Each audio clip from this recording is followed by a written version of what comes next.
This evening, in what now seems to be a case of catch a coup, 13 more prisoners have fled the Lusignan prison holding area in a run for freedom. Public Security Minister Kemad Ramjatan offered a comment at a media briefing today. It could be said that some of the escapees must have been disenchanted about the inability to access Facebook, as some were prompt in engaging the social media after their escape. Guyana is playing host to the first ever Caribbean Awards Sub-Regional Council, and it will go on for 18 days. Minister of Finance Winston Jordan straddles between the preparation of the 2018 budget and chiding some of his colleagues.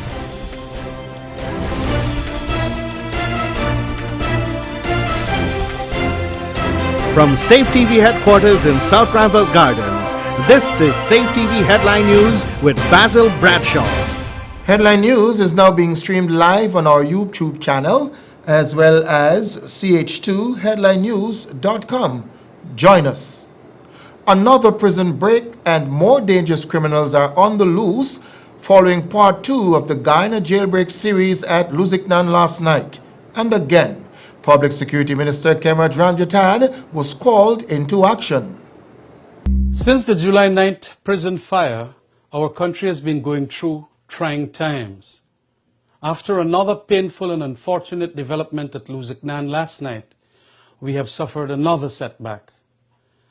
President David Granger this morning called a special emergency meeting of the National Security Committee at the Joint Service Operations Center following the escape of 13 prisoners from the original holding area at the Lusignan prison. That meeting just concluded. His Excellency was briefed by the heads of services that at about 7 hours today, during a routine count, it was determined that 13 prisoners were unaccounted for. Further checks revealed that a tunnel was dug and tracks were found leading towards the Lusignan backlands.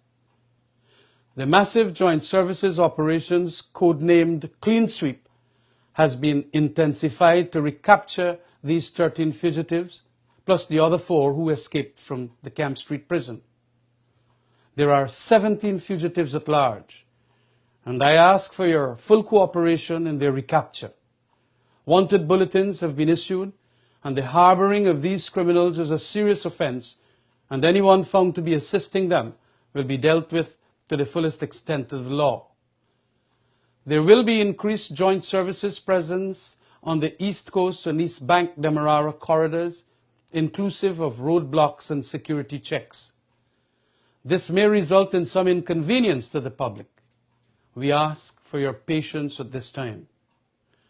There were 99 inmates in total in that holding area.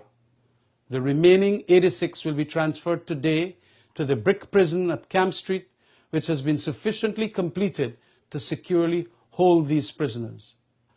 There will be increased security both at Lusignan and Camp Street, inclusive of improvements of the security infrastructure, more perimeter patrols, surveillance lights and cameras, and continued clearing of the surrounding areas.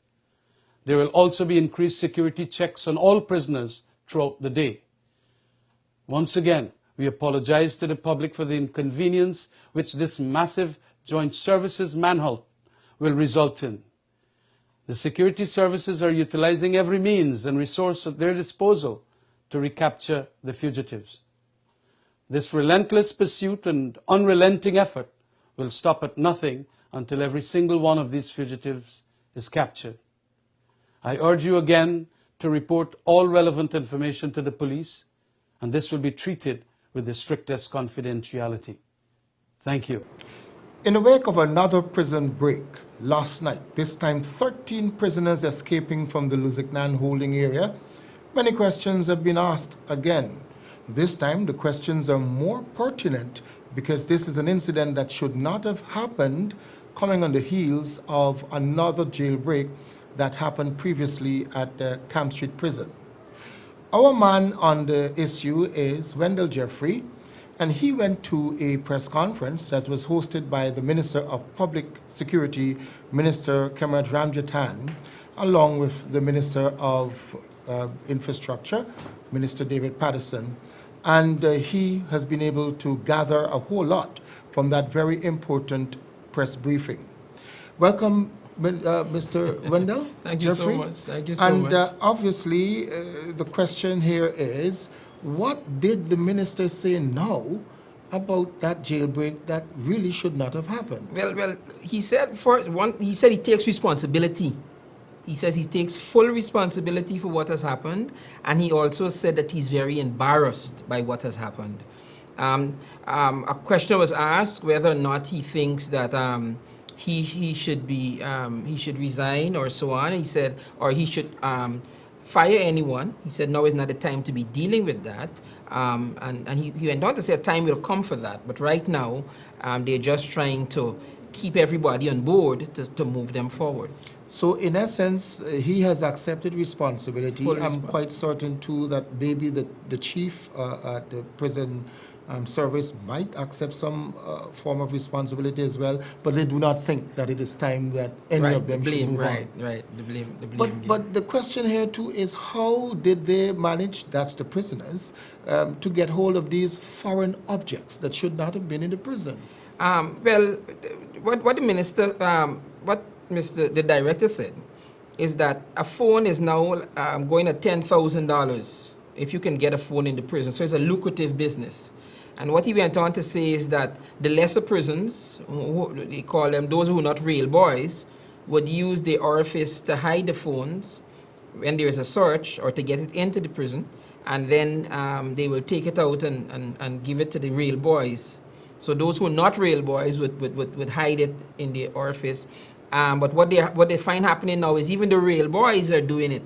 So it's really creating a problem. But they said they don't want to go heavy-handedly and have all these guys squat and these kind of things, because then it puts the prison officers in a very peculiar situation that they don't want to do that. But they've done a couple of searches over the last 2-3 weeks that the guys have been out there, and they found about 40 cell phones and other weapons and so on. Well, one gets the impression that there's some form of regulation as it relates to how you search, when you search, where the prisoners are concerned, because I guess if you were to search every moment, that might have been a deterrent to what has been happening. But there must be some prison regulation as it relates to how you search the prisoners? Yes. However, given the situation, the director is saying he does not want to be too heavy-handed in what they're doing. So they have regulations that they operate by, standard operating procedures for the prison, but they don't want to implement them as stringently because of the volatility of the situation right now. The minister and the director of prisons also explained what they thought happened. They said that the guys were housed in the swamp area. These guys who got away were in the swamp area. And even though they had portable toilets for them, the guys who don't want to use the portable toilets put up a galvanized, and they would go behind the galvanized to excrete. And it appears as though that the galvanized was for more than hiding for the purposes of excretion. That's what they use to dig the 5 feet. They say they dig a hole about, they went down about 5 feet and then across about 4 feet, 2 on each side of the fence. And so they went down and then across and up. And that's how they made the escape. That's how they managed to escape. Yep. Well, you know, there seems to be, like the old people will say, 6 of one and half a dozen of the other. It's the same thing, because I understand that they had housed the more dangerous outside of the facility for fear of escape, contamination and fires and all of that. But it still did not work in the best interest. Yeah, because what we have happening is a chicken and egg scenario. Let's go back to Camp Street. What happened, people are asking, why do you have the most deadly hardened criminals in town? Well, what the guys are saying is if you put them out of town and they decide to riot, that what they'll do is they'll overpower the minimal security that you have, and then they'll make good the escape, and you can't have a rapid response team. So that's why you had all these murder accused and convicts in Camp Street. Now they have taken them to Luzignan. They did not bring them inside either the facility that they constructed, the temporary facility, neither did they put them in the prison proper. And they did not do that because they said that if you put them, they'll contaminate the others. So they kept them apart, and so it is because they kept them apart that those are the very ones who have now escaped. So it's a kind of a chicken and egg scenario. Damn if you do, damn if you don't kind of thing. Yeah, but the imagery one gets is if you know you've got dangerous criminals housed in one area outside of a facility, there must be some increased form of control, security control. And what is happening, and the minister didn't say that, but you could well imagine, now that you have increased amount of persons, you were already running a prison services that is bereft of sufficient staffing, right? Now you have the situation. So the little staff, the skeleton staff that you had that caused the initial fire and outbreak has now been stretched more thin. And so you have a security problem because you don't have enough personnel.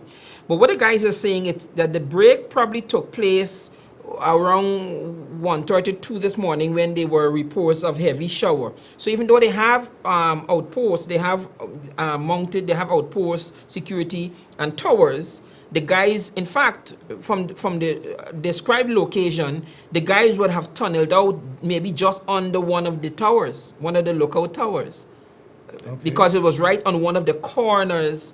At the minister said it was the northeastern corner, and a tower would be right there, given the schematics of the layout for security. So because it was raining, the director is saying that visibility would have been impaired, and so the guys went down and under and out, right next to one of the lookout towers. Are we talking about shortage of manpower? And why do I get the impression that maybe there is a fall off of the support of the other aspect of the joint services? Because you had the army in on this, you had the police in on this, and then the regular prison wardens and so on. What is the role of the joint services? Are the soldiers still there bolstering the effort? Yes, the soldiers are still there, and the guys are not walking away from the fact that it would have been a lack of security. It would have been a lapse in security, because when you ask them, when they were asked what kind of measures would be put in place, they talk about the beefing up of the security. So then you would have to suggest that that by reason of deduction, that they are admitting that it was a security lapse. Okay. 13 now has joined the others who escaped. They have recaptured a couple of them, but the number has risen. Mm-hmm. It obviously means that fear now has been instilled in the residents, not only around that area, but its environs. Across. What is the feel that you get out there? Well, we went out, Channel 2 Headline News went out today, and people are very nervous out there, and a lot of people didn't want to talk on camera. From blaming, it ranged from blaming the government. Some people think that they should shoot the guys on site and kill them because they're parasites. So you have a mixture of blame, and then you have a mixture of fear and anger. So you have all of that happening. You know, I traveled with a taxi guy. The taxi guy is saying that it's affecting the taxi business at night. So a lot of people are not moving around like they used to at night, and so it's getting into that also. So there's a level of fear. Of course, the minister and them are saying, be calm, don't worry too much. But there's only so much they could, so much hope they could whip up among the citizenry, given the realities. Yeah. Well, finally, it looks like there's a lot of reactivity than proactivity. So where do we go from here? Are we going to be saddled with this situation all the time? Well, it looks as though it's going to get, the situation is not going to come to a head by way of being appeased quickly. They still have a lot of problem. All the prisons are now overcrowded. What they're going to do is they're going to bring back about 200 of the guys. Beginning tonight, they're going to bring about 200 of the guys that they have at Luzignan. They're going to bring them back to Camp Street. But of course, Camp Street is not ready for them quite. it's ready to lock them up, but they don't have a sick bay, they don't have a proper kitchen, they don't have any administrative quarters. The minister was saying that he was hoping to get that before they were transferred. But given the situation now, they're going to bring these guys back, about 200 of them back into Camp Street Prison. And so that is the temporary situation to help with security. I just want to clarify something. The Minister Patterson had said last Friday that the temporary holding facility at Lusignan was supposed to house 500 men. But today when we asked the Director of Prisons why there were still men outside of that holding facility, he gave the rationale that you can't mix these hardened criminals with the softer guys because of the contamination. So what the exact thing they were trying to prevent is what has now happened by way of the escape. Well, of course, I know you'll stay on the issue Yes. and keep us in the know. Wendell Jeffrey, thank you very much indeed. In the meantime, since the escapees have made their way into the various environs, some of them have even gone on to the Facebook medium, and George Gonzalez will tell you all about what's been happening there. In the wee hours of the night, 13 prisoners escaped from the Lusignan prison yard. Today, security forces are combing the east coast of Demerara in search of the escapees. Shortly after the most recent prison break, one of the men took to Facebook to thank God for his successful exit. Odell Roberts of Lot 124, Seafield Sophia, Greater Georgetown, is among 13 prisoners who dug a hole under the fence of the holding area at Lusignan and escaped. At about 11:18 p.m. last night, the murder accused posted this message. This is not the first post from Roberts since the July 9th fire at Camp Street Prison.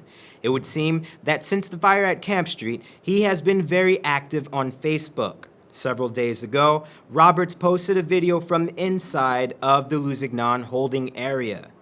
And on the 20th of this month, he posted this ominous message. Roberts was charged with Jamal Ford, who also escaped and was committed to stand trial at the High Court in Georgetown for the May 1st, 2015 murder of Sophia businessman Sean Ennis. The earliest mobile upload on Roberts' page was posted in March of 2017. This again raises a question that many have had. How are these inmates still using cell phones despite being locked away for years? For example, all the footage that you see in this report is from Roberts' Facebook page. Hopefully the problem of prisoners having cell phones could be addressed as investigations into the matter continue. For Channel 2 Headline News, I'm George Gonzalez. Thank you, George. Coming up on Headline News after the break, the first ever curve in a ward sub-regional council in Guyana, and the finance minister chiding some of his colleagues.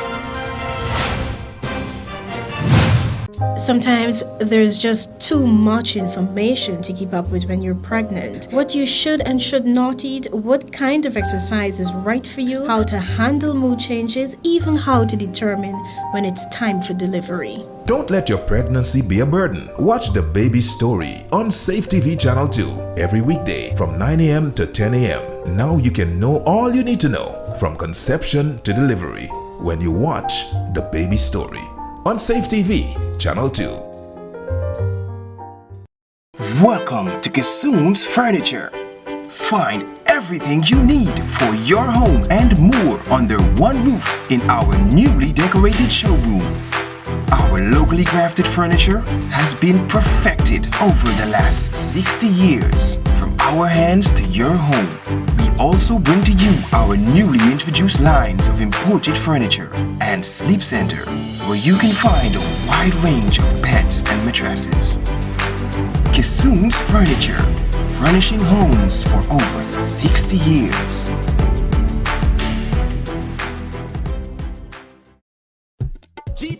Want to see the Amazon Warriors live and win tickets to the greatest cricket event of the year? Then show us your Warrior dance and you can win. It's easy. Check out our YouTube page, like the video, learn the moves, and upload your video for a chance to win.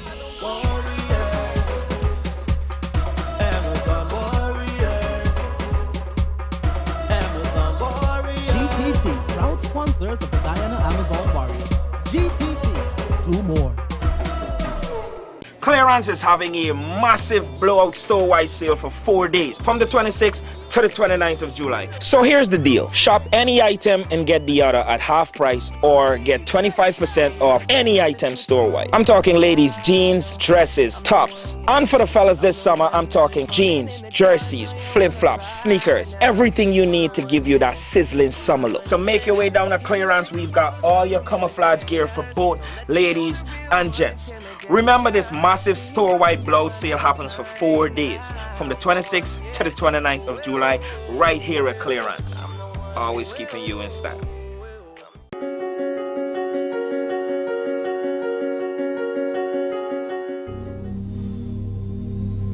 This place is really hot. What's wrong with your AC? It's not working. Well, we wouldn't be able to continue this meeting anymore because this place is extremely hot. Wait, please don't go. Here's a company you can call to get your AC fixed. Action Cool. Honey, what's dinner? I had a hard day. I'm sorry you had a hard day, but guess what, babes? I didn't cook today because the stove is not working. Having trouble at home or at the office? Then call the professionals at Action Cool. Our fully trained technical team have the skills and experience in repairs of all air-conditioned units, refrigerators, gas stoves, washing machines, and a whole lot more. For further information, visit us at 86 Hill and Princess Street, Mandela Avenue, Georgetown, or call us on telephone number 225-7867.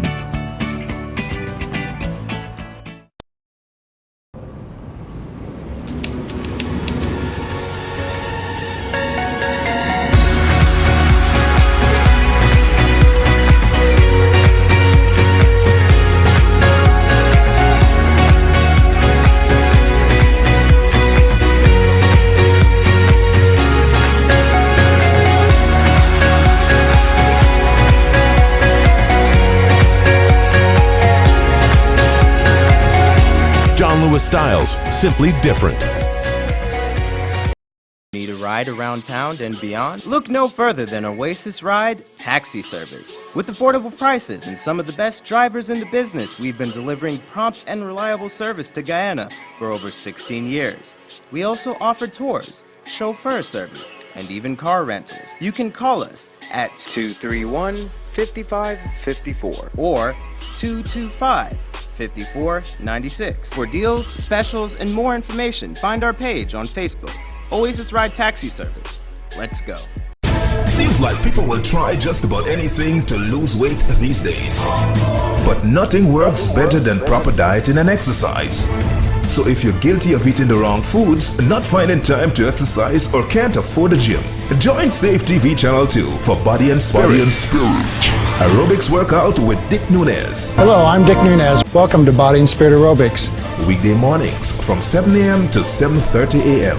Don't hesitate. Act now, because your greatest wealth is your health.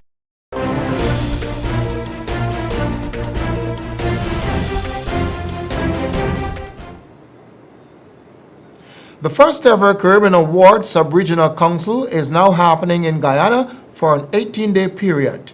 Esther Sobers brings us an update on the event being held under the auspices of the Ministry of Education, Culture, Youth and Sport. The Minister of Education, Culture, Youth and Sports, President Youth Award, is hosting a Caribbean Award Sub-Regional Council. Speaking at the inaugural event at the Humaniana was Mr. Alistair Collins, the Executive Officer, who focused extensively on PYARG team effort and cohesiveness.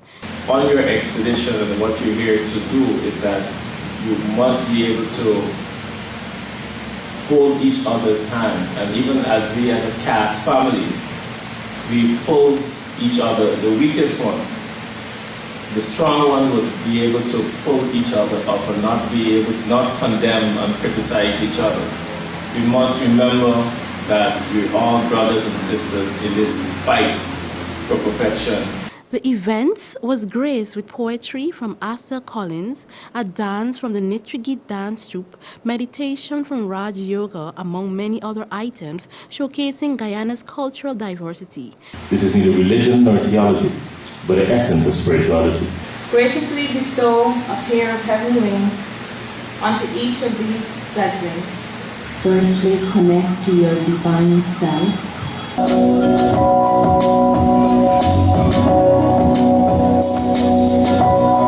The aim of the CASC is to foster cultural integration and build capacity of award youths in Americans regions.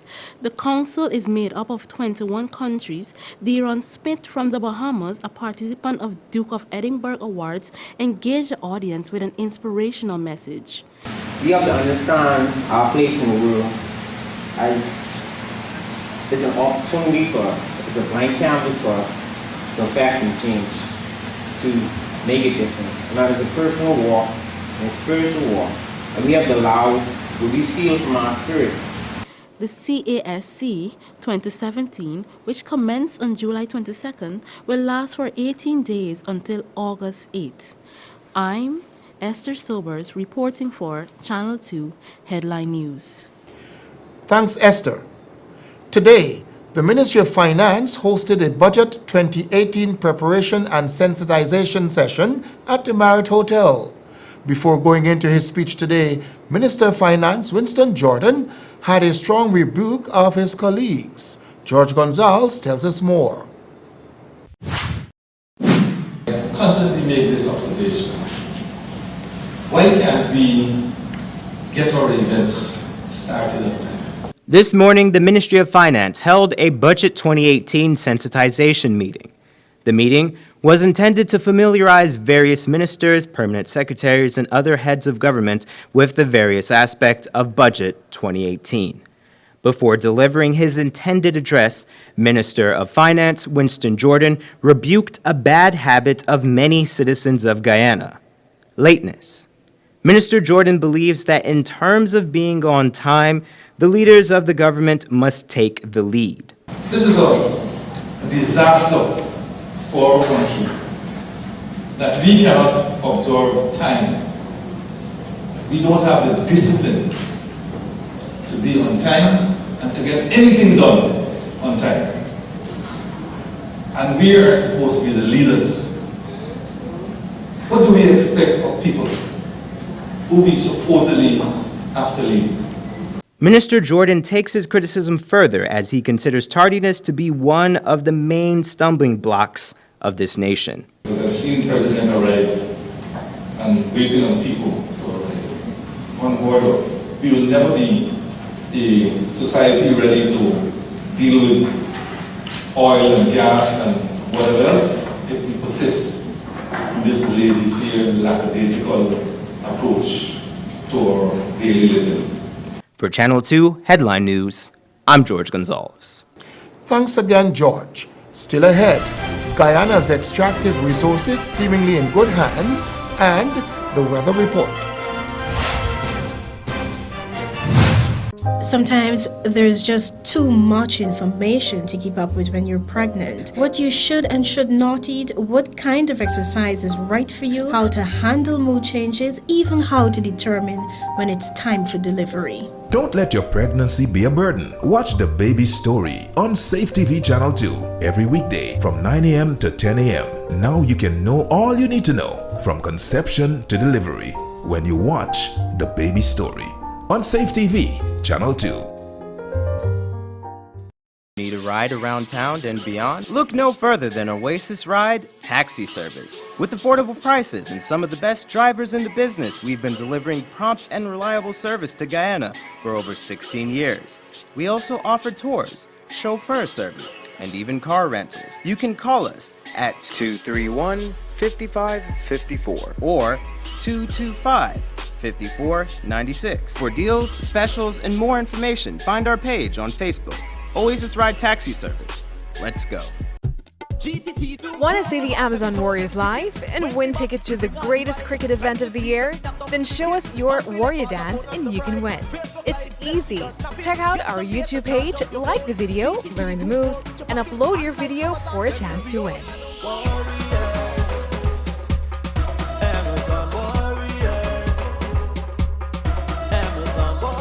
GTT, proud sponsors of the Guyana Amazon Warriors. GTT, do more.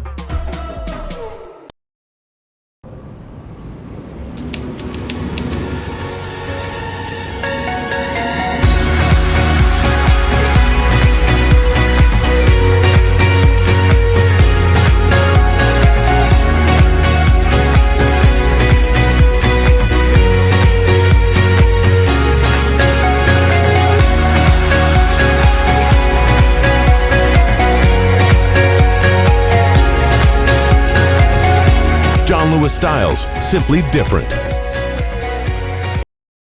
Seems like people will try just about anything to lose weight these days.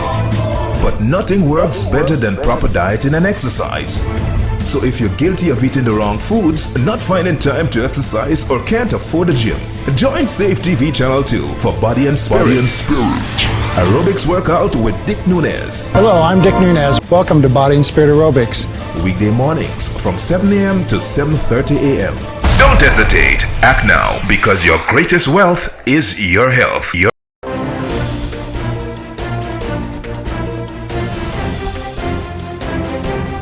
Good things seem to be in store for Guyana in the sphere of extractive resources.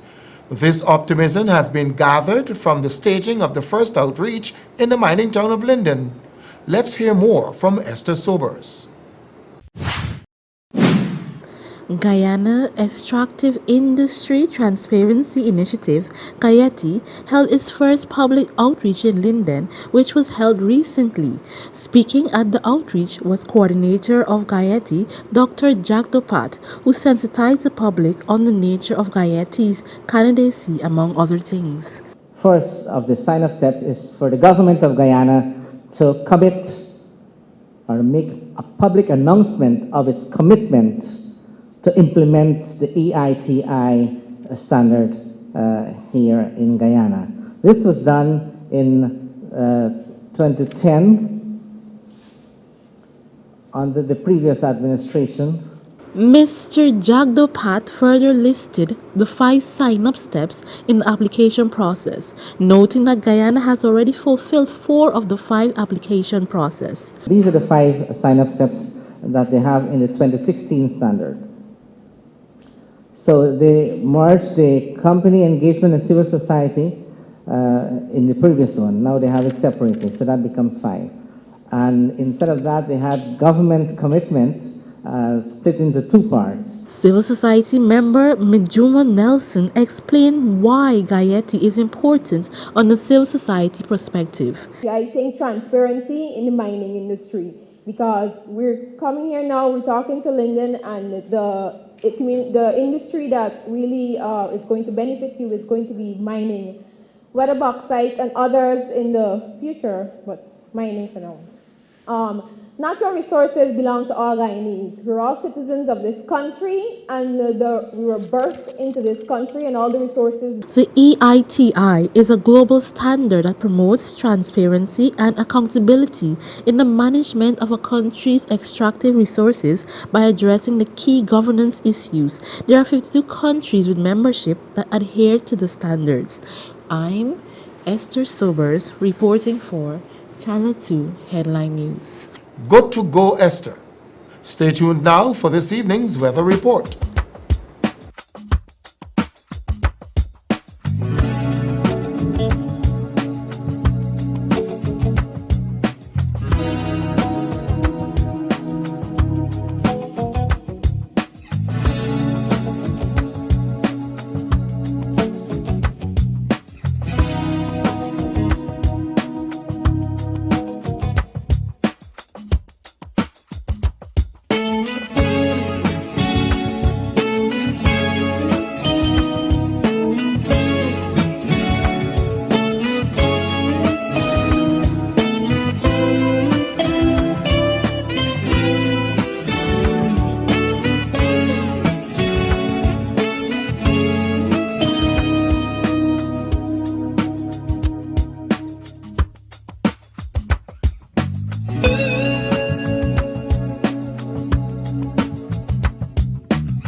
And that's Channel 2's headline news for this Monday evening.